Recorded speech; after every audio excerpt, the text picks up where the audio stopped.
আল্লাহ পাক সর্বপ্রথম সৃষ্টি করলেন আরশে আজিম। কি সৃষ্টি করলেন? এবং আরশটা পানির উপরে ছিল। কিসের উপরে? পানির উপরে। এরপরে আল্লাহ রাব্বুল আলামিন সৃষ্টি করেছেন কলম। আল্লাহ পাকের কাছে লাউহে মাহফুজ আছে। লাউহে মাহফুজ মানে সুরক্ষিত একটা ফলক। এখানে আল্লাহ পাক কলমকে বললেন লিখো। কলম বলল যে মাযা আকতুব, আমি কি লিখবো হে আল্লাহ? আল্লাহ পাক বললেন কিয়ামত পর্যন্ত যা যা হবে, শেষ দিন পর্যন্ত যা কিছু ঘটবে লিখে ফেলো। কলম লিখে ফেলেছে কিয়ামত পর্যন্ত কি কি হবে। অতএব আপনার রিজিক নিয়ে এত টেনশন করার কোনো দরকার নেই। বিয়ে শাদী হচ্ছে না, এই জন্য কবরে গিয়ে মানত করার কোনো দরকার নেই। সময় মতো হবে ইনশাআল্লাহ। যখন রিজিক তাকদিরে লেখা আছে সময় মতো ইনশাআল্লাহ হবেই। তাকদিরের বাইরে কিছু হবে না। তো আল্লাহ পাক তাকদির লিখে ফেললেন। এমনকি লাউহে মাহফুজে কোরআনও লিপিবদ্ধ আছে। সূরা বুরুজ পড়েন নাই? বাল হুয়া কুরআনুম মাজিদ ফি লাউহিম মাহফুজ। লাউহে মাহফুজ থেকে কোরআন মাজিদ নাজিল করা হয়েছে প্রথম আসমানে। এরপর প্রথম আসমান থেকে আস্তে আস্তে ধাপে ধাপে বিভিন্ন ঘটনার পালাক্রমে রাসূলুল্লাহ সাল্লাল্লাহু আলাইহি ওয়াসাল্লামের কলবের মধ্যে জিবরাইল আলাইহিস সালামের মারফতে ওহী করা হয়েছে। এই হলো কোরআন, যেটা নাজিল হতে সময় লেগেছে 23 বছর। তো লাউহে মাহফুজ আল্লাহ রাব্বুল আলামিন সব লিখে ফেললেন। এভাবে 6 দিন, আল্লাহ পাকের হিসেবে 6 দিন কত লম্বা আল্লাহ ভালো জানেন। 6 দিনে আল্লাহ রাব্বুল আলামিন এরপর সৃষ্টি করলেন পুরো মহাবিশ্ব। পুরো মহাবিশ্ব বলতে আমি শুধু পৃথিবীর সৌরজগৎ বোঝাচ্ছি না। এই মঙ্গল, বুধ, শনি, বৃহস্পতি এইটুক না, এরকম হাজার হাজার সৌরজগৎ মিলে একটা গ্যালাক্সি হয়। আর হাজারটা গ্যালাক্সি মিলে গিয়ে একটা আসমান হচ্ছে, মহাকাশের একটা ছায়াপথ আসমান হচ্ছে। তো এরকম 7টা আসমান বা 7টা মহাবিশ্ব আল্লাহ পাক সৃষ্টি করলেন মাত্র 6 দিনে। কয় দিনে? ফি সিত্তাতি আইয়াম, 6 দিন আল্লাহ পাক সৃষ্টি করলেন। এরপর আল্লাহ রাব্বুল আলামিন প্রত্যেক মহাকাশে তার যার যার কাজ সেটা দিলেন। যেখানে যেখানে মাখলুক সৃষ্টি করা আল্লাহ পাক করলেন। আল্লাহ রাব্বুল আলামিন মালায়েকা সৃষ্টি করলেন নূর দিয়ে। কি দিয়ে? আলো দিয়ে। আলোর মধ্য দিয়ে আল্লাহ রাব্বুল আলামিন ফেরেশতা সৃষ্টি করলেন। আল্লাহ পাক জিন সৃষ্টি করলেন। জিন কি দিয়ে? আগুন দিয়ে। একদম যেটা উত্তপ্ত আগুন, লাল আগুন, সেই আগুন দিয়ে আল্লাহ পাক জিন জাতিকে সৃষ্টি করলেন। সৃষ্টি করার পর আল্লাহ রাব্বুল আলামিন জিন জাতিকে পৃথিবীতে পাঠিয়েছেন। কোথায়? আর এখন মানুষ পৃথিবীতে যা করছে, জিন জাতীয় কিছুটা এরকমই কাজ করেছিল, বরং তার চেয়েও হয়তো বেশি করেছিল। পৃথিবীতে সে ফিতনার ফাসাদ সৃষ্টি করেছিল। এক পর্যায়ে আল্লাহ রাব্বুল আলামিন জিন জাতিকে ধ্বংস করে দিলেন। কিছু কিছু জিনকে আল্লাহ পাক অবশিষ্ট রাখলেন, যেগুলো পাহাড়ে, পর্বতে, বিভিন্ন জায়গায়, সমুদ্রে আশ্রয় নিল। পাহাড়ি এলাকাগুলোতে জিন থাকে, গভীর সমুদ্রে জিন থাকে, হ্যাঁ, জঙ্গলে জিন থাকে। এরকম কিছু জায়গা আছে, এগুলোর মধ্যে জিনরা থাকে। তো ওদেরকে ডিস্টার্ব করতে গেলে সমস্যা, আপনাকে ধরে ফেলবে। আর যদি প্রতিদিন সকাল সন্ধ্যার জিকির আজগার ঠিকঠাক মতো না করেন, কোরআন তেলাওয়াত ঠিকঠাক মতো না করেন, নামাজি না হন, আর পবিত্র না থাকেন, তাহলে জিন ধরার সম্ভাবনা বেশি। আর আমার মনে হয় এখনকার যে মেয়েগুলো রাস্তাঘাটে ঘোরাফেরা করে, এদের বেশিরভাগই জিন ধরা। কারণ আছে, এমনি এমনি বলি নাই। এটা আপনাকে বুঝতে হলে আল্লাহ এবং তার রাসূলের চোখ দিয়ে দেখতে হবে। তো কারণ তাদের চাল চলন স্বাভাবিক না, কিছু একটা ওদের উপর ভর করেছে। ওই ভরটা করার কারণে তার চাল চলন আজকে এমন হয়ে গেছে। এবং বহু মেয়ের ঘটনা এমন শোনা যায় যে সরাসরি তারা জিন দ্বারা ইফেক্টেড হয়। দেখেন না, রুকিয়া করতে হয়, শরঈভাবে রুকিয়া করতে হয়। তো খেয়াল রাখবেন, সকাল সন্ধ্যার জিকির আজগার ঠিক রাখবেন, কোরআন তেলাওয়াতটা ঠিক রাখবেন, নামাজি হবেন, পাক পবিত্র থাকবেন, জিন আপনাকে কোনো ক্ষতি করতে পারবেন না ইনশাআল্লাহ। জিনরা কিন্তু রাসূল সাল্লাল্লাহু আলাইহি ওয়াসাল্লামেরও ক্ষতি করার চেষ্টা করেছিল। আল্লাহর রাসূল সাল্লাল্লাহু আলাইহি ওয়াসাল্লাম ওটাকে ধরেছিলেন, ধরে মসজিদের খুঁটির সাথে বেঁধে রেখেছে। নামাজের মধ্যে জিন আমাদের নবীকে ডিস্টার্ব করেছিল, আল্লাহর রাসূল ওই জিনকে ধরেছেন, ধরে খুঁটির সাথে বেঁধে রেখেছেন। তারপরে তার মনে পড়লো সুলাইমান আলাইহিস সালামের কথা। সুলাইমান আলাইহিস সালাম বলেছিল আল্লাহকে, আল্লাহ আমাকে যে ক্ষমতা তুমি দিয়েছো, আমার পরে কাউকে এই ক্ষমতা আর দিও না। আর সুলাইমান আলাইহিস সালামকে আল্লাহ পাক জিন জাতিকে অনুগত করে দিয়েছিলেন। সুলাইমান আলাইহিস সালামের নির্দেশে জিন জাতি বিভিন্ন কাজ করত। এমনকি সমুদ্রের মধ্যে ডুবুরির কাজও করত, সমুদ্রের ভিতর থেকে রত্ন বের করে নিয়ে আসতো। এগুলো কিন্তু অলিক রূপকথা নয়, সত্য ঘটনা। তখন নবী সাল্লাল্লাহু আলাইহি ওয়াসাল্লাম বললেন যে আমার ভাই সুলাইমানের কথা আমার মনে পড়ে গেল, তাই আমি জিনটাকে ছেড়ে দিলাম। তো আল্লাহ পাক জিন জাতিকে সৃষ্টি করে এই পৃথিবীতে পাঠানোর পর তারা এরকম ফিতনা এবং ফাসাদ সৃষ্টি করার পরে আল্লাহ পাক ওদেরকে ধ্বংস করে দেন। দেওয়ার পরে আরো অনেক যুগ এবং অনেক শতাব্দী কেটে যায়। কত যুগ কত শতাব্দী আল্লাহ ভালো জানেন। অনেক লম্বা সময় পরে গিয়ে আল্লাহ রাব্বুল আলামিন ফেরেশতাদেরকে ডাকেন। কাদেরকে ডাকেন? তাদেরকে ডেকে বলেন ওয়া ইয ক্বালা রাব্বুকা লিল মালায়েকা, স্মরণ করো নবী সেই সময়ের কথা যখন তোমার রব ফেরেশতাদেরকে ডাকলেন, ডেকে বললেন ইন্নী জাইলুন ফিল আরদি খলিফা, হে ফেরেশতা মণ্ডলী, আমি পৃথিবীতে আমার খলিফা পাঠাতে চাই। কি পাঠাতে চাই ভাই? খলিফা। খলিফার দুটো অর্থ, একটা হচ্ছে ওই যে জিনরা যে চলে গেল ওর স্থলাভিষিক্ত হয়ে আরেকটা জাতি, স্থলাভিষিক্ত হওয়া। আরেকটা ব্যাখ্যা হচ্ছে খলিফা শব্দের মানে হচ্ছে যে ব্যক্তি আল্লাহ পাকের বিধান অনুযায়ী পৃথিবীতে বিচার ফয়সালা করে, সে আল্লাহর খলিফা। আমি কি বুঝাতে পারছি? আল্লাহ পাক ফেরেশতাদেরকে বললেন আমি পৃথিবীতে আমার খলিফা পাঠাতে চাই, প্রতিনিধি, এবং যে আল্লাহর বিধান দ্বারা বিচার ফয়সালা করে। তখন ফেরেশতারা বলছেন ক্বালু, ফেরেশতারা বলছেন আতাজআলু ফিহা মান ইউফসিদু ফিহা ওয়া ইয়াসফিকুদ দিমা, হে আল্লাহ আপনি কি এমন কোন সৃষ্টিকে আবার পৃথিবীতে পাঠাতে চান যে পৃথিবীতে গিয়ে ফিতনা ফাসাদ সৃষ্টি করবে অথবা রক্তপাত ঘটাবে? ফেরেশতারা এই কথা কিভাবে বলতে পারলো? হ্যাঁ, জিন জাতির অভিজ্ঞতার আলোকে। ঠিক আছে, তখন আল্লাহ পাক বলছেন ইন্নী আ'লামু মা লা তা'লামুন, দেখো আমি যা জানি তোমরা তা জানো না। মানে তারা ফিতনা ফাসাদ সৃষ্টি করতে পারে, কিন্তু আমার কিছু মুখলেস বান্দা থাকবে যারা এই পথে পা বাড়াবে না। আচ্ছা, এবার আল্লাহ রাব্বুল আলামিন আদম আলাইহিস সালামকে সৃষ্টি করলেন। আল্লাহ পাক নিজের হাত দিয়ে আদম আলাইহিস সালামকে সৃষ্টি করেছেন। সূরা সদের মধ্যে আল্লাহ পাক বলেছেন, দেখুন মহাবিশ্বের কোন সৃষ্টির ব্যাপারে বলা হয়নি যে খলাকতু বিয়াদাই, আমি নিজ হাতে তাকে সৃষ্টি করেছি। শুধুমাত্র আদম আলাইহিস সালাম, আমাদের পিতার ক্ষেত্রে বলা হয়েছে খলাকতু বিয়াদাই, আমি নিজ হাতে তাকে সৃষ্টি করেছি। কত সম্মান, কত ভালোবাসা, তাই না? এবার আল্লাহ রাব্বুল আলামিন আদম আলাইহিস সালামকে সমস্ত নাম শিক্ষা দিলেন। সমস্ত নাম মানে কি? ওয়াল্লামা আদামাল আসমাআ কুল্লাহা, আল্লাহ পাক বলছেন এরপর আমি আদম আলাইহিস সালামকে মহাবিশ্বের যত জ্ঞান আছে সমস্ত নাম শিক্ষা দিয়ে দিলাম। সুবহানাল্লাহ। যেই জ্ঞান ফেরেশতাদেরও ছিল না, যেই জ্ঞান ইবলিসেরও ছিল না। ইবলিস কিন্তু অনেক জ্ঞানী ছিল, অনেক বড় আবেদ ছিল, সে দীর্ঘদিন আল্লাহর ইবাদত করেছে, কিন্তু এই জ্ঞান কিন্তু তারও ছিল না, ফেরেশতাদেরও ছিল না। সুম্মা আরাদাহুম আলাল মালাইকা, এরপর আল্লাহ রাব্বুল আলামিন আদম আলাইহিস সালামকে ফেরেশতাদের সামনে নিয়ে আসলেন, উপস্থাপন করলেন। মহাবিশ্বের ঘটনা, এটা ঘটছে, চিন্তা করেন, এটা কিন্তু ঘটেছে আগে, অতীত। এবার সমস্ত ফেরেশতার সামনে আদম আলাইহিস সালামকে নিয়ে আসা হচ্ছে।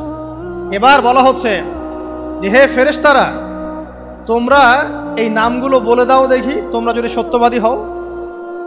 তো ফেরেশতারা বলছেন লা ইলমা লানা ইল্লা মা আল্লামতানা, হে আল্লাহ আপনি আমাদেরকে যা শিখিয়েছেন এর বাইরে তো কোনো জ্ঞান নাই আমাদের। তারপর আল্লাহ পাক আদমকে বললেন আলাইহিস সালাম, হে আদম তুমি সব নাম বলে দাও দেখি। এরপর আদম আলাইহিস সালাম সমস্ত নাম একটা একটা করে বলে দিলেন।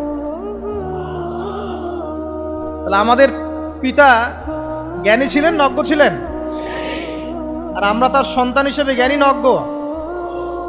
এটা আমাদের শোভা পায়? আমাদের পিতা ছিলেন মহাবিশ্বের সবচেয়ে জ্ঞানী সত্তা। আল্লাহ রাব্বুল আলামিন তাকে জ্ঞান শিক্ষা দিয়েছেন, সমস্ত জ্ঞান। তবে তার সমস্ত জ্ঞান আর এই মহাবিশ্বের সমস্ত জ্ঞান আল্লাহর জ্ঞানের তুলনায় কতটুকু জানেন? একটা সমুদ্রের মধ্য থেকে এক ফোঁটা পানি উঠালে যেমন হয়, পুরো মহাবিশ্বের জ্ঞান আল্লাহর জ্ঞানের সামনে এতটুকু। আল্লাহ পাকের জ্ঞান এত অসীম, পুরো মহাসাগরের মধ্য থেকে এক ফোঁটা পানি তুললে, ওই যে এক ফোঁটা পানি তুললেন, এটা মহাবিশ্বের জ্ঞান, আর বাকি সমস্ত পানি এটা আল্লাহ পাকের জ্ঞান। ঠিক দুনিয়ার জীবনের এক্সাম্পলটা এমনই। একটা সাগরের মধ্যে আঙ্গুল ডুবালে আঙ্গুল উঠালে যতটুকু পানি আঙ্গুলে বেঁধে থাকে এটা দুনিয়া, আর পুরো মহাসাগরটাই হচ্ছে কি আখিরাত। নবীজি বলছেন সাল্লাল্লাহু আলাইহি ওয়াসাল্লাম, একটা মৃত গাধাকে দেখে বলছেন, সাহাবীরা তোমরা কি কেউ এই গাধাটাকে 1 দিরহামের বিনিময়ে কিনবে? কান কাটা মৃত গলে আছে, এই গাধাটাকে কিনবা 1 দিরহাম দিয়ে? সাহাবীরা বলছেন মাংনা দিলেও তো কিনবো না। ইয়া রাসূলুল্লাহ, যদি ফ্রিও কেউ দেয়, বিনামূল্যে দেয়, তাও তো নিব না। তখন নবী সাল্লাল্লাহু আলাইহি ওয়াসাল্লাম বলছেন, এটাই হচ্ছে আল্লাহর কাছে দুনিয়ার এক্সাম্পল। ওই মৃত গাধা তোমাদের কাছে যতটা না ইম্পর্টেন্ট, যতটুকু মূল্য রাখে, আল্লাহর কাছে এই দুনিয়া তার চেয়েও কম মূল্য রাখে। তো এই দুনিয়াতে তো সব ফয়সালা হবে না। আমরা তো হতাশ হয়ে যাই না যে দুনিয়াতে এমন কেন, এটা কেন, ওইটা কেন। দুনিয়া এটারই জায়গা, দুনিয়া সবকিছুর কনক্লুশনের জায়গা না, সবকিছুর পরিসমাপ্তির জায়গা হচ্ছে কিয়ামতের মাঠ। ওই দিন যে সফল সে সফল, যে ব্যর্থ সে ব্যর্থ।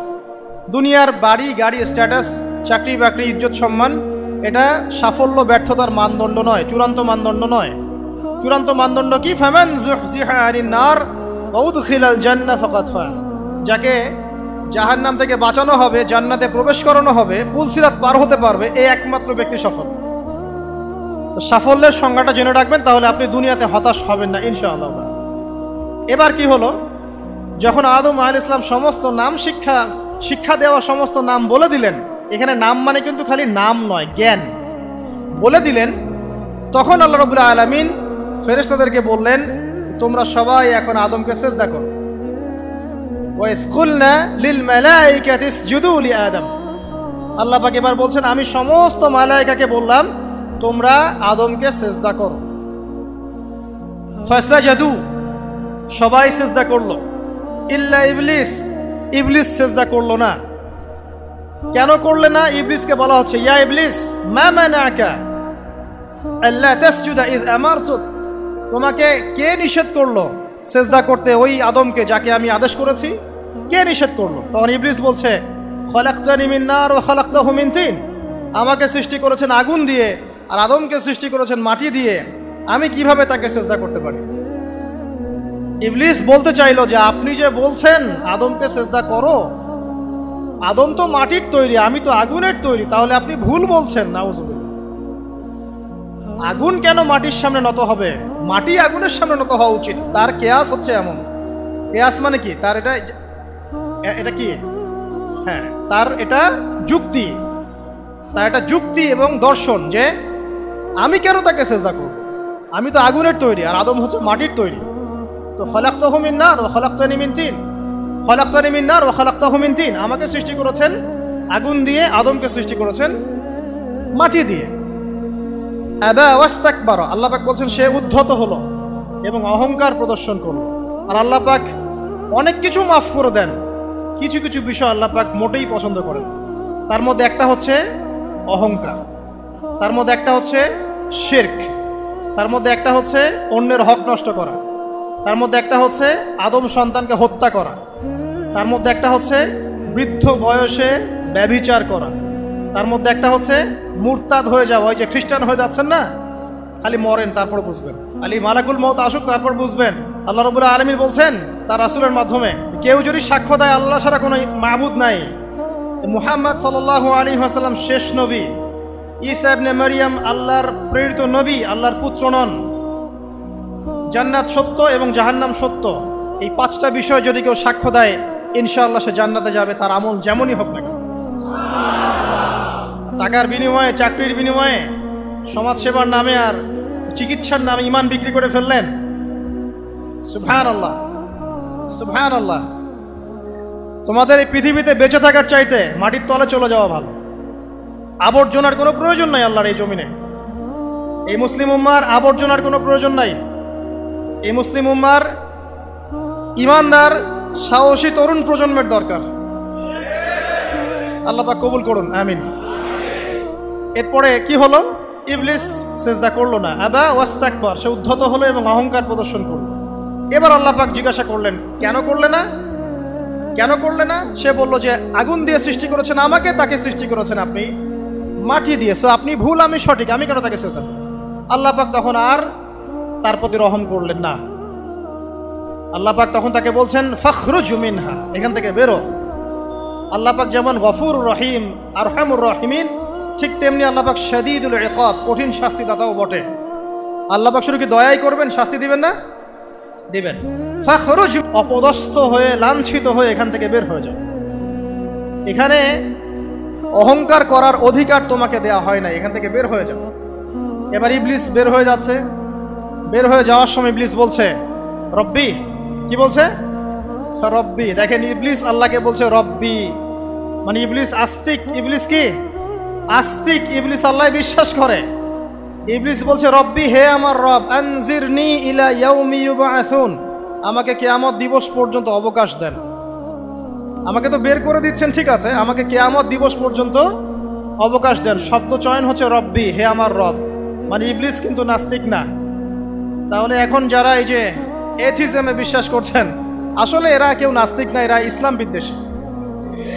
কখনো দেখবেন না তাদেরকে অন্য ধর্মের কোনো বিষয় নিয়ে কটু মন্তব্য করছে, প্রশ্ন উত্থাপন করছে, এমনটা খুব কমই দেখবেন। এদের যত মাথা ব্যথা ইসলাম নিয়ে। এখানে দেখেন ইবলিসের কথা বলছি, ইবলিস কিন্তু আস্তিক। ইবলিস কি বলছে? রব্বি আনজিরনি ইলা ইয়াউমি ইউবআসুন, হে আমার রব। ইবলিস জানে যে আল্লাহ তার রব। ওই যে সূরা হাশরের শেষের দিকে পড়ে দেখবেন ইবলিস বলে উকফুর, তোমরা কুফরি করো।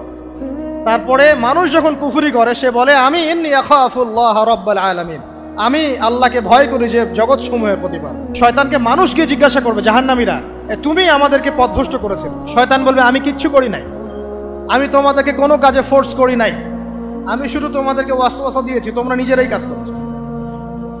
ফালা তালুমুনি ওয়ালুমু আনফুসাকুম, সূরা ইব্রাহিম পড়ে দেখেন। শয়তান বলবে তোমরা আমাকে লানত করো না, নিজেদেরকেই লানত করো, আমি তো তোমাদেরকে বাধ্য করে কাজ করাই নাই, তোমরা নিজেরাই করেছো এই কাজগুলো। আসুন সামনে যাই। এবার আল্লাহ পাক যখন ইবলিসকে বের করে দিলেন, সে বলছে আমাকে কিয়ামত পর্যন্ত অবকাশ দিন। কিয়ামত পর্যন্ত অবকাশ নিয়ে ইবলিস কি করবে?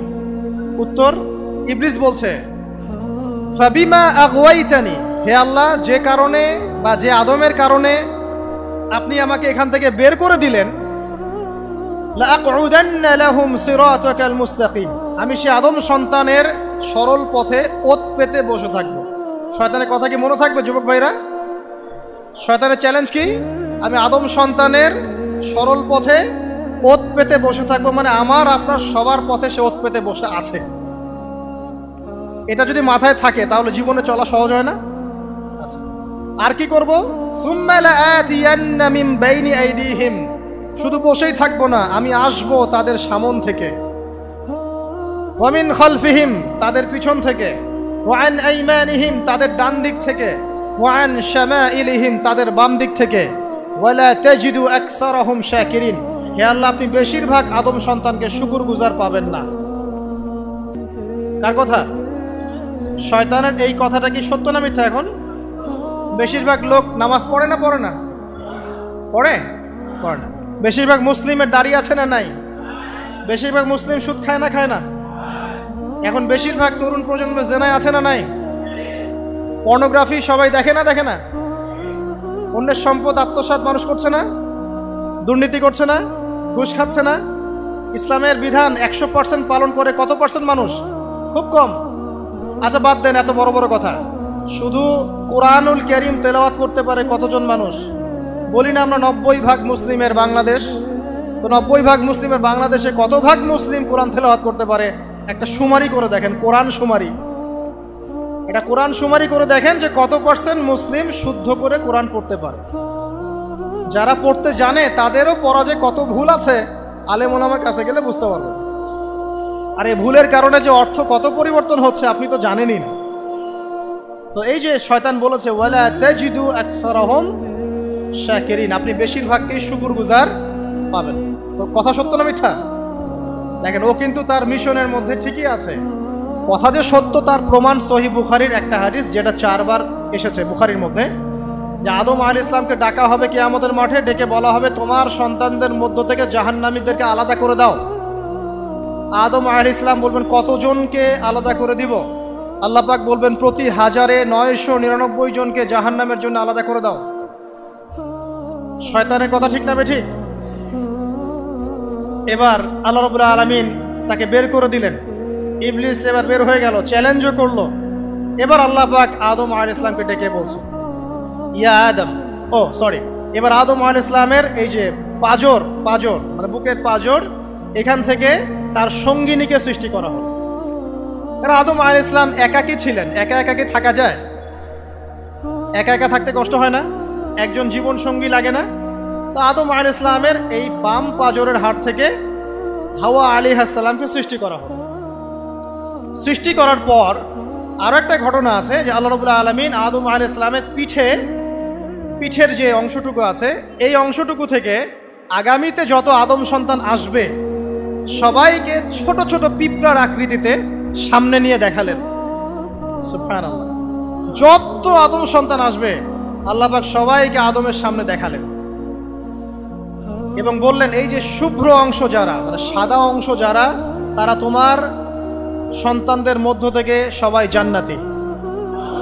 আর তোমার এই যে বাম পাশে যেগুলো কালো কালো ছোট ছোট আকৃতি দেখছো, এগুলো সব তোমার সন্তানদের মধ্য থেকে জাহান্নামী।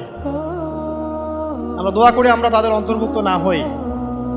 এবার আল্লাহ পাক সবাইকে বললেন, সূরা আরাফের মধ্যে আসছে 182 নম্বর আয়াতে মনে হয়, আল্লাহ পাক বলেন, আলাস্তু বিরব্বিকুম, হে আদমের সন্তানরা, আমি কি তোমার রব নই? আমি কি তোমাদের রব নই? আলাস্তু বিরব্বিকুম, আমি কি তোমাদের রব নই? আলাস্তু বিরব্বিকুম, আমি কি তোমাদের রব নই? আমরা সবাই তখন বলেছিলাম, বালা ইয়া রব্বি, অবশ্যই আপনি আমাদের রব। আমরা এখন ভুলে গেছি না? আমরা সবাই এই সাক্ষী দিয়ে আসছি রুহের জগতে। আর রুহের জগৎ বলে একটা জগৎ আছে, অনেক জগৎ আছে। রুহের জগৎ একটা, দুনিয়ার জগৎ একটা, জিন জাতির জগৎ আলাদা, বারজাখ পরকালে যে কবরে রাখার পরে বারজাখের জগৎ একটা, আর দারুল করার যেটা হবে একদম জান্নাত জাহান্নাম, ওটা আরেকটা জগৎ।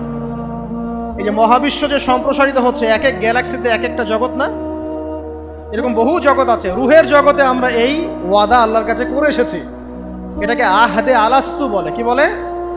আহদে আলাস্তু, মানে আলাস্তু বিরব্বিকুম, আমি কি তোমাদের রব নই? আমরা বলেছিলাম হ্যাঁ আপনি আমাদের রব। একটা মজার কথা আছে এখানে, যখন আদম আলাইহিস সালাম দেখছিলেন তার সন্তানদেরকে সাদা সাদা আকৃতি ছোট ছোট, এর মধ্যে একজন সন্তানকে দেখে তার প্রচন্ড ভালো লেগেছিল এবং তিনি অত্যন্ত সুদর্শন ছিলেন। তাকে দেখে তার প্রচন্ড রকম ভালো লেগেছিল। আল্লাহ পাককে তিনি জিজ্ঞাসা করলেন, হে আল্লাহ, আমার সন্তানদের মধ্যে কে, এই সুন্দর সন্তান কে? আল্লাহ পাক বললেন, সে হচ্ছে তোমার সন্তান দাউদ। কি নাম? দাউদ আলাইহিস সালাম। আর আপনাকে বলে রাখি, আদম আলাইহিস সালামের ব্যাপারে যেমন আল্লাহ পাক বলেছেন আদম আমার খলিফা, ঠিক দাউদ আলাইহিস সালাম সম্পর্কেও আল্লাহ পাক বলেছেন দাউদ আমার খলিফা। বুঝতে পারলেন? কোথায় আছে? সূরা সাদ পড়ে দেখেন। ঠিক আদম আলাইহিস সালাম সম্পর্কে আল্লাহ পাক বলেছেন না যে আমি পৃথিবীতে খলিফা পাঠাচ্ছি, ঠিক দাউদ আলাইহিস সালাম সম্পর্কেও আল্লাহ পাক বলেছেন দাউদ আমার খলিফা। ইয়া দাউদ ইন্না জাআলনাকা খলিফাতান ফিল আরদ ফাহকুম বাইনান নাসি বিল হক ওয়া লা তাত্তাবি'ল হাওয়া। আয়াতটা পড়ে দেখবেন, ওইদিকে আমি পরে আসছি। তো ওই সন্তানকে দেখে তার এত ভালো লাগলো, আল্লাহর কাছে তিনি জিজ্ঞাসা করছেন, হে আল্লাহ, আমার এই সন্তানের হায়াত কত? আল্লাহ পাক বলছেন, তোমার এই সন্তানের হায়াত হচ্ছে 60 বছর। কত বছর? 60 বছর। আর আমাদের উম্মতে মুহাম্মাদের কিন্তু গড় আয়ু এরকম 60-65, এর বেশি না গড় আয়ু। তখন আদম আলাইহিস সালাম বলেন, আল্লাহ, আমার হায়াত থেকে তাকে 40 বছর দিয়ে দাও। আমার হায়াত থেকে তাকে 40 বছর দিয়ে দাও। আল্লাহ পাক তাকে 40 বছর দিয়ে দিলেন। তাই আদম আলাইহিস সালামের 1000 বছর হায়াত হয়ে গেল 960 বছর, আর দাউদ আলাইহিস সালামের 40 বছর হায়াত হয়ে গেল 100 বছর। এখন আসেন এই জায়গায় যে আদম আলাইহিস সালাম এবং দাউদ আলাইহিস সালাম দুইজনকে আল্লাহ পাক কি বলেছেন? খলিফা। খলিফা কে? খলিফা কাকে বলে? এটা একটু শুনে নি ছোট্ট করে। সূরা সাদ পড়বেন 24 কি 26 নম্বর আয়াত। আল্লাহ পাক বলছেন, ইয়া দাউদ, হে দাউদ, খলিফার কাজ কি এটা শোনেন। হে দাউদ, ইন্না জাআলনাকা খলিফাতান ফিল আরদ, নিশ্চয়ই আমি আল্লাহ তোমাকে পৃথিবীতে খলিফা করেছি। কি করেছি? খলিফা করেছি। তোমার কাজ কি? ফাহকুম বাইনান নাসি বিল হক, মানুষের মাঝে আল্লাহর বিধান দ্বারা হকের মানদণ্ডে বিচার ফয়সালা করবে। তাহলে আল্লাহর খলিফার দায়িত্ব কি? আল্লাহর বিধান দ্বারা বিচার ফয়সালা করা।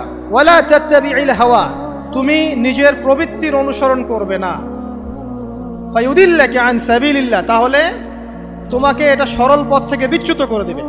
ইন্নাল্লাযীনা ইউদিল্লুনা আন সাবিলিল্লাহ, নিশ্চয় যারা আল্লাহর পথ থেকে বিচ্যুত হয়ে যায়, লাহুম আযাবুন শাদীদ, তাদের জন্য কঠিন শাস্তি আছে। বিমা নাসু ইয়াউমাল হিসাব, এই কারণে যে তারা হিসাবের দিনটা ভুলে গেছে। এই আয়াত থেকে খলিফার ফাংশন বুঝতে পারলেন? খলিফার ফাংশন কি? আপনি যা ইচ্ছা তাই ফয়সালা করবেন, নিজের মন গড়া যা ইচ্ছা রচনা করবেন। ফাহকুম বাইনান নাসি বিল হক, মানুষের মধ্যে হকের মানদণ্ডে বিচার ফয়সালা করো। হকটা কি জিনিস? আমার দর্শন হক, আমার ফিলোসফি হক, আমার যুক্তি, আমার বিজ্ঞান, এগুলোই হকের মানদণ্ড। হকের মানদণ্ড কি? কোথায় উত্তর আছে? কোরআনেই উত্তর আছে। কোন সূরা? সূরা কাহফ। কত নম্বর আয়াত? আয়াত নম্বর 29। আল্লাহ পাক বলছেন, ওয়াকুলিল হাক্কু মির রাব্বিকুম, হক সেটাই যা তোমার রবের পক্ষ থেকে নাজিল। কথা কি ক্লিয়ার? হক কি জিনিস? যা তোমার রবের পক্ষ থেকে নাজিল হয়। ফামান শাআ ফালইউমিন, যার ইচ্ছা হয় সে স্বীকার করুক। ওয়ামান শাআ ফালইয়াকফুর, যার ইচ্ছা হয় সে অস্বীকার করুক। ইন্না আ'তাদনা লিযালিমিনা নারান, অস্বীকারী জালেমদের জন্য আমি আগুন প্রস্তুত করে রেখেছি। তো এখানে আপনি হকের সংজ্ঞা পেলেন এবং হকের মানদণ্ডে বিচার ফয়সালা করলে পরে খলিফা হয়। যদি আল্লাহ পাকের হকের মানদণ্ডে কেউ ফয়সালা না করে, সে আল্লাহর খলিফা নয়, সে শয়তানের খলিফা। কথা কি ক্লিয়ার? আচ্ছা, এখন যদি আপনি বাধ্য হন কোনো ক্ষেত্রে, সেটা আলাদা বিষয়। বাধ্য হয়েছেন সেটা আলাদা বিষয়, কিন্তু আকীদা স্পষ্ট থাকতে হবে যে আল্লাহ রাব্বুল আলামিনের বিধান চূড়ান্ত, এর উপর কোনো বিধান নাই। এখন আপনি আদম এবং দাউদ আলাইহিস সালামের মধ্যে একটা সম্পর্ক বুঝতে পারলেন।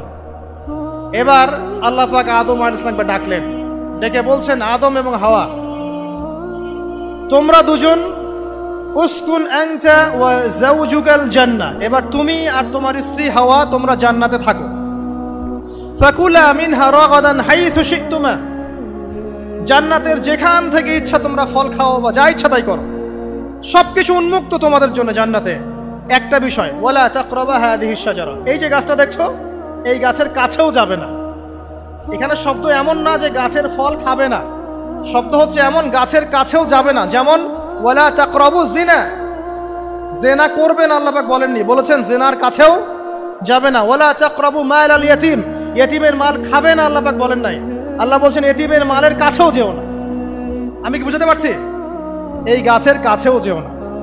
এবার জান্নাতে তারা থাকতে লাগলেন। এবার ইবলিস তো আর হাল ছেড়ে দেয় নাই, সে কি বলেছিল?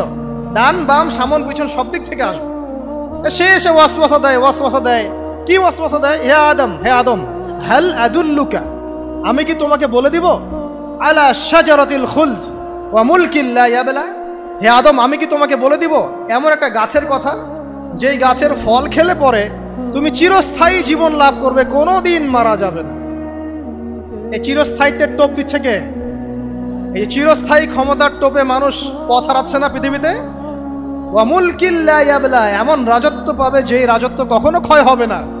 চিরস্থায়িত্বের টোপ, রাজত্বের টোপ, এই দুটোই হচ্ছে পৃথিবীতে মানুষকে পথভ্রষ্ট করার শয়তানের অস্ত্র। কথা মনে বুঝতে পারেন না? আমার মাথার উপর দিয়ে আছে, বুঝতে পারবেন ইনশাআল্লাহ। তো টোপ দিচ্ছে দুইটা, হাল আদুল্লুকা আলা শাজারাতিল খুলদ ওয়া মুলকিন লা ইয়াবলা। করতে করতে করতে করতে একদিন সত্যি সত্যি আমাদের পিতামাতা সেই গাছের কাছে চলে গেলেন। যখনই চলে গেলেন, ফালাম্মা যাকা শাজারা, যখন তারা গাছের কাছে চলে গেলেন, বাদাত লাহুমা সাওআতিহিমা, তাদের পরনে যে জান্নাতি কাপড় ছিল ধাপাস করে খুলে পড়ে গেল। ইন্না লিল্লাহি ওয়া ইন্না ইলাইহি রাজিউন, আমাদের পিতামাতাকে পুরো মহাবিশ্বে ফেরেশতাদের সামনে জান্নাতে নগ্ন করে দিল ইবলিস। আমি মনে বুঝাতে ব্যর্থ হচ্ছি, আমাদের পিতামাতাকে জান্নাতে ফেরেশতাদের সামনে, সবার সামনে নগ্ন করে কাপড় খুলে ফেললো কে? ইবলিস। তো এখন যে কাপড় খোলার সংস্কৃতি চলছে, কারা এরা? ওরা জিন শয়তান, এগুলো মানুষ শয়তান। শয়তান দুই প্রকার, মিনাল জিন্নাতি ওয়ান নাস, জিন শয়তান আর মানুষ শয়তান। ওই জিন শয়তান এদেরকে ওয়াসওয়াসা দিয়ে দিয়ে নগ্ন করেছে, এরা এখন নগ্নতার আন্দোলন শুরু করেছে। এবং আমি জানি কয়দিন পর এটা বিকিনি পরেও ঘুরবে। অবাক হচ্ছেন? কিয়ামতের আলামতের মধ্যে অন্যতম হচ্ছে মানুষ রাস্তার ধারে ধারে জেনা করবে, রাস্তার মোড়ে মোড়ে জেনা হবে। তখনকার সবচেয়ে ভালো মানুষ হবে সেই ব্যক্তি যে গিয়ে বলবে যে বাবা তোমরা জেনা করছো, এই দেয়ালের পিছনে গিয়ে করতে পারলা না, সে হবে সবচেয়ে ভালো মানুষ। এই যে কাপড় খোলার সংস্কৃতি শুরু হয়েছে, এটা কার সংস্কৃতি? বাদাত লাহুমা সাওআতিহিমা। আল্লাহ পাক আরো বলছেন, ইয়া বানি আদম, হে আদম সন্তান, লা ইয়াফতিনান্নাকুমুশ শাইতান, শয়তান যেন তোমাদেরকে ফিতনায় ফেলতে না পারে। কামা আখরাজা আবাওয়াইকুম মিনাল জান্নাহ, ঠিক যেভাবে শয়তান তোমাদের পিতা মাতাকে জান্নাত থেকে বের করে দিয়েছিল। আর কি করেছিল? কামা আখরাজা আবাওয়াইকুম মিনাল জান্নাহ ইয়ানজিউ আনহুমা লিবাসাহুমা, শয়তান তোমাদের পিতা মাতার লেবাস পোশাক খুলে ফেলেছিল। ঠিক এভাবেই যেন পৃথিবীতে শয়তান তোমাদেরকে ফিতনায় ফেলতে না পারে, আল্লাহ পাক সতর্ক করছে। এখন কি বুঝতে পারছেন এই নগ্নতার যে 6 লাভ, নগ্নতা, অশ্লীলতা, পর্নোগ্রাফি, বেহায়াপনা, ফ্রি মিক্সিং, নারীদেরকে নগ্ন করে রাস্তায় বের করে নিয়ে আসা, এগুলো কার এজেন্ডা? শয়তানের এজেন্ডা। এর উপর কোনো কথা নাই, কারণ কোরআনের উপর কোনো সত্য নাই। এগুলোর উপরে কোনো কথা হবে না, বিকজ কোরআনের উপর কোনো সত্য নাই। আছে? নাই। কোরআনে আল্লাহ পাক বলেছেন যে শয়তান ফিতনায় ফেলেছিল, ইয়ানজিউ আনহুমা লিবাসাহুমা, শয়তান তোমাদের পিতামাতার লেবাস খুলে ফেলে দিয়েছিল। ওয়া তাফিকা ইয়াখতিফানি আলাইহিমা মিন ওয়ারাকিল জান্নাহ, তখন আমাদের পিতামাতা জান্নাতের গাছের যে এই যে পাতাগুলো আছে এগুলো ছিঁড়ে ছিঁড়ে লজ্জাস্থান ঢাকতে লাগলেন। ইন্না লিল্লাহ। আমাদের পিতামাতার কি দুর্দশা হয়েছিল, আমাদের পিতামাতার কি দুর্দশা, কি লজ্জা হয়েছিল তখন। চিন্তা করে দেখেন, শয়তান কাপড় খুলে ফেলে দিয়েছে। আর আমাদের পিতামাতা, আমাদের মা, আমাদের বাবা জান্নাতের এই যে পাতাগুলো ছিঁড়ে ছিঁড়ে গায়ের লজ্জাস্থান ঢাকা শুরু করেছেন। কি পরিমাণ লজ্জা চিন্তা করেন।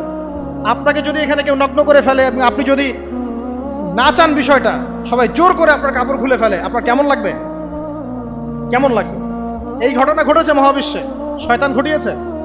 এরপর আল্লাহ পাক ডাকলেন, ডেকে বলছেন, ইয়া আদম, হে আদম, আলাম আনহাকুমা আন তিলকুমা শাজারা, হে আদম, আমি কি তোমাদেরকে দুজনকে নিষেধ করি নাই যে গাছের কাছে যাবে না? আমি কি তোমাদের দুইজনকে নিষেধ করি নাই যে তোমরা গাছের কাছে যাবে না? তখন আদম আলাইহিস সালাম বুঝতে পারলেন যে তারা একটা বড় ভুল করে ফেলেছে।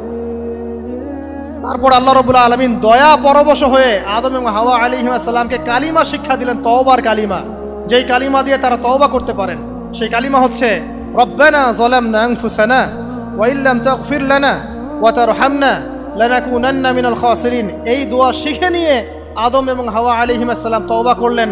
আল্লাহ পাক তাদের তওবা কবুল করে মাফ করে দিলেন। কিন্তু জান্নাতে আর থাকা হলো না। আল্লাহ পাক বলেন, কুল নাহবিতু মিনহা জামিআ, এবার তোমরা সবাই মিলে এখন পৃথিবীতে নেমে যাও। আল্লাহ মাফ করে দিলেন, কিন্তু তোমরা এখন পৃথিবীতে নেমে যাও, জান্নাতে আর থাকা হবে না। খেয়াল করে দেখেন, ইবলিসও আল্লাহর আদেশ মানে নাই। আল্লাহ বলেছেন সেজদা করো, ইবলিস কিন্তু করে নাই। আবার আমাদের পিতা আদম আলাইহিস সালামকে আল্লাহ পাক বলেছেন গাছের কাছে যেও না, তারা চলে গেছেন। দুটোই কি অবাধ্যতা নয়? তাহলে ইবলিসকে চিরস্থায়ী জাহান্নামী করা হলো, আদম সন্তানকে কেন করা হলো না? উত্তর, আদম সন্তান আদম আলাইহিস সালাম তওবা করে ফিরে এসেছে, ইবলিস আসে নাই। তাই আমাদের দ্বারা পদে পদে ভুল হবেই, তওবা করে ফিরে আসলেই গুনাহ মাফ ইনশাআল্লাহ। আর যদি ইবলিসের মতো গুনার উপর গুনাহ করতেই থাকেন আর বলেন যে আমি ঠিক কাজ করছি, তাহলে ইনশাআল্লাহ ওই যে জাহান্নাম অপেক্ষা করছে। ইবলিসকে আল্লাহ পাক বললেন যে তুমি এবং তোমার অনুসারী যারাই থাকবে সবাইকে দিয়ে লাআমলাআন্না জাহান্নামা মিনকুম আজমাইন, তোমাদের সবাইকে দিয়ে আমি জাহান্নাম পরিপূর্ণ করব। নাউযুবিল্লাহ। এবার সবাই পৃথিবীতে নেমে আসলো। পৃথিবীতে এসেই কি আল্লাহ পাক ছেড়ে দিলেন? না। আল্লাহ রাব্বুল আলামিন বলছেন, কুল নাহবিতু মিনহা জামিআ, তোমরা পৃথিবীতে নেমে যাও। ফাইম্মা ইয়াতিয়ান্নাকুম মিন্নি হুদান, দুনিয়াতে যাচ্ছ যাও, তবে মনে রেখো যে আমার পক্ষ থেকে তোমাদের কাছে হেদায়েতের বাণী আসবে। আমার পক্ষ থেকে তোমাদের কাছে হেদায়েতের বাণী আসবে। ফামান তাবিআ হুদায়া ফালা খাউফুন আলাইহিম ওয়ালা হুম ইয়াহজানুন, যারা আমার হেদায়েতের বাণীগুলো মেনে চলবে তাদের কোনো ভয় নাই, কোনো দুশ্চিন্তাও নাই। ওয়াল্লাযীনা কাফারু ওয়া কাযযাবু বিআয়াতিনা, কিন্তু যারা আমার আয়াতকে কুফরি করবে, মিথ্যা প্রতিপন্ন করবে, ফাউলাইকা আসহাবুন নার, তারা হবে জাহান্নামের অধিবাসী। হুম ফিহা খালিদুন, তারা সেখানে চিরস্থায়ী হবে। এই সহজ সরল জীবন দর্শন দিয়ে আল্লাহ পাক পৃথিবীতে পাঠিয়ে দিলেন। এবার শুরু হলো পৃথিবীতে পথ চলা। পৃথিবীতে পথ চলার ক্ষেত্রে অনেক কিছু সৃষ্টি করতে হলো, আবিষ্কার, কৃষিকাজ, এটা ওটা সব কিছু। আদম আলাইহিস সালামকে আল্লাহ পাক সেই জ্ঞান ওহির মাধ্যমে শিক্ষা দিলেন। কৃষিকাজ আল্লাহ পাক শিক্ষা দিয়েছেন, চাকা সৃষ্টি করা আল্লাহ পাক শিক্ষা দিয়েছেন, বাহন সৃষ্টি করা আল্লাহ পাক শিক্ষা দিয়েছেন। যত রকম জ্ঞান আছে সমস্ত জ্ঞান এসেছে নবীদের পক্ষ থেকে। সবকিছু জ্ঞানের মূল ভিত্তি এসেছে নবীদের কাছ থেকে, আল্লাহর ওহির কাছ থেকে। যত সভ্যতা দেখছেন বড় বড়, সমস্ত সভ্যতা শুরু হয়েছে নবী দ্বারা, এবং সভ্যতা শেষও হবে একজন নবী দ্বারা। তার নাম কি? ঈসা ইবনে মারইয়াম। আদম আলাইহিস সালাম আল্লাহর দেয়া শিক্ষায় শিক্ষিত হয়ে দুনিয়াতে চলতে লাগলেন এবং তওবা ইস্তেগফার করতে লাগলেন, কাঁদতে লাগলেন। দীর্ঘকাল তারা ক্রন্দন করেছেন। কি কারণে? ওই যে একটা ভুল তারা করে ফেলেছে। দুনিয়াতে এসে ক্রন্দন করতে করতে করতে করতে আল্লাহ রাব্বুল আলামিন এক পর্যায়ে তওবা কবুল করে ফেললেন। এবার সামনে যান। তাদের সন্তান হলো হাবিল এবং কাবিল। নাম শুনেছেন? শোনেন নাই? হাবিলের কুরবানি কবুল হয়, কাবিলের কুরবানি কবুল হচ্ছে না। বিকজ কাবিল এর কুরবানির মধ্যে ইখলাস নাই। ভাইয়ের কুরবানি কেন কবুল হচ্ছে, আমারটা কেন হচ্ছে না? হিংসার বশবর্তী হয়ে কাবিল হাবিলকে হত্যা করে ফেললো। নবী পরিবারের সদস্য হয়েও কাবিল এরকম অন্যায় করে ফেলল। আর কি হলো? রাসূল সাল্লাল্লাহু আলাইহি সাল্লাম বলেছেন, পৃথিবীতে যত মানুষ অন্যায়ভাবে নিহত হবে, পৃথিবীতে যত মানুষ অন্যায়ভাবে খুন হবে, সমস্ত খুনের পাপের একটা অংশ কাবিলের আমলনামায় যুক্ত হবে। কারণ সেই প্রথম খুন চালু করেছে। এই যে আজকে গুনাহে জারিয়া চালু করছেন না, সুদী এনজিও, সুদী সমিতি, সিনেমা হল, এইটা ওইটা, মদের বার, যত গুনাহে জারিয়া চালু করছেন, মৃত্যু হবে, কবরে যাবেন ঠিকই, কিন্তু গুনাহ কমবে না ইনশাআল্লাহ। মনে করেন একজন নগ্ন ছবিতে অভিনয় করেছে, ঠিক আছে, এখন নাই পৃথিবীতে, বা কেউ অশ্লীল গান বাজনা করে দুনিয়া থেকে বিদায় নিয়েছে, দুনিয়াতে তার গান এখনো বাজছে, সে কবরে শুয়ে শুয়েই সেই গুনাহগুলো পাচ্ছে। ঠিক আপনি যদি এখন ভালো কোনো কাজ করেন, দিনই কোনো ভালো কাজ করেন, মসজিদ হোক, মাদ্রাসা হোক, ইয়েতিমখানা হোক, বিধবাদের কোনো প্রকল্প হোক, বৃদ্ধাশ্রম হোক, মানবতার কোনো কল্যাণমূলক কাজ হোক, মৃত্যুর পরেও ইনশাল্লাহ আপনি নেকি পেতে থাকবেন। সদকায়ে জারিয়া আর গুনাহে জারিয়া ভালো করে বুঝবেন। একটা গুনাহ করে মাফ নেওয়া আলাদা বিষয়, আর গুনাহ চলতে থাকাটা আর একটা বিষয়। আল্লাহ আমাদেরকে হেফাজত করুন, আমিন। নবী পরিবার এগিয়ে গেল এবং তাদের সময়ে তারা শুধু ক্রন্দন করেছেন, ইবাদত করেছেন, আল্লাহর কাছে ইস্তেগফার করেছেন এবং ওই যে জান্নাতে ফিরে যাওয়ার জন্য তারা আপ্রাণ চেষ্টা করেছেন। এক পর্যায়ে আদম আলাইহিস সালামের বয়স যখন 960 বছর হলো, আল্লাহ রাব্বুল আলামিন তাকে ওফাত দিলেন, তার ইন্তেকাল হয়ে গেল। ইন্না লিল্লাহি ওয়া ইন্না ইলাইহি রাজিউন। এরপরেও নবী পরিবার চলতে লাগলো। চলতে চলতে পরবর্তীতে আসলেন নূহ আলাইহিস সালাম, তারপরে ইব্রাহিম, আদ জাতি, তারপর সামুদ, তারপরে শুআয়ব, কওমে মাদিয়ান, মূসা, দাউদ, সুলাইমান, ইসহাক, ইয়াকুব। নবী পরিবার চলতেই লাগলো। এক পর্যায়ে ঈসা আলাইহিস সালামের পরে মুহাম্মদ সাল্লাল্লাহু আলাইহি ওয়াসাল্লামের মধ্য দিয়ে নবীদের সিলসিলা আল্লাহ পাক শেষ করে দিলেন। এভাবেই সভ্যতা এগিয়ে গেছে, এভাবেই আমাদের পিতামাতার হাত ধরে জ্ঞান পৃথিবীতে এসেছে। এবং ওই যে শয়তানের মিথ্যা প্রলোভন, প্রতারণা, এর ফলশ্রুতিতে ওই যে আমাদের পিতামাতার গা থেকে কাপড় খুলে পড়লো, আল্লাহ পাক রাগান্বিত হয়ে সবাইকে দুনিয়াতে নামিয়ে দিলেন, ইবলিসকে চিরস্থায়ী জাহান্নামী ঘোষণা করলেন। কিন্তু আমাদের পিতামাতার ক্রন্দন, তওবা, ইস্তেগফার, আমলের বদৌলতে, আল্লাহর রহমতে আল্লাহ পাক পিতামাতাকে মাফ করে দিলেন, আলহামদুলিল্লাহ। এভাবেই মানব জাতি এগিয়ে যাচ্ছে। আজকে আমরা এই পর্যায়ে পর্যন্ত এসেছি। আদম আলাইহিস সালামের এই সংক্ষিপ্ত জীবনী থেকে আমরা কি শিখলাম? আমরা শিখলাম যে আল্লাহ রাব্বুল আলামিন অনেক ভালোবেসে, অনেক মহব্বত করে, মমতা দিয়ে, মায়া দিয়ে নিজের হাতে আমাদের পিতাকে সৃষ্টি করেছেন। এক, দুই, আমাদের পিতাকে আল্লাহ রাব্বুল আলামিন তার পক্ষ থেকে জ্ঞান শিক্ষা দিয়েছেন। এই কারণে আদম সন্তানরা জন্ম থেকেই দেখবেন কিছু না কিছু জ্ঞানে জ্ঞানী হয়েই থাকে। জ্ঞান আপনার ডিএনএর মধ্যে থাকেই। আল্লাহ রাব্বুল আলামিন আদম আলাইহিস সালামের মধ্যে রূহ ফুঁকে দিয়েছেন। আল্লাহ রাব্বুল আলামিন আদম আলাইহিস সালামকে জান্নাতে রেখেছেন। আল্লাহ রাব্বুল আলামিন গাছের কাছে যাওয়ার পরেও তওবা ইস্তেগফারের মধ্য দিয়ে তাকে মাফও করে দিয়েছেন। আল্লাহ রাব্বুল আলামিন আদম এবং হাওয়া আলাইহিস সালামের মধ্য দিয়ে এই পৃথিবীতে মানব জাতির সিলসিলা অব্যাহত রেখেছেন এবং কিয়ামত পর্যন্ত যত আদম সন্তান আসবে তাদের জন্য আল্লাহ পাক তার পক্ষ থেকে হেদায়েত প্রেরণ করেছেন। এক যুগে তাওরাত এসেছে, কখনো জাবুর, কখনো ইনজিল, কখনো কোরআন, সর্বশেষ টেস্টামেন্ট হিসেবে কোরআন এসেছে। এখন যদি এই ওহীর বাণী কোরআন এবং এর ব্যাখ্যা হাদিস আমরা মেনে চলি, ইনশাআল্লাহ তাআলা আমরা আবার সেই জান্নাতে ফিরে যাব যেখান থেকে আমাদেরকে নামিয়ে দেওয়া হয়েছে।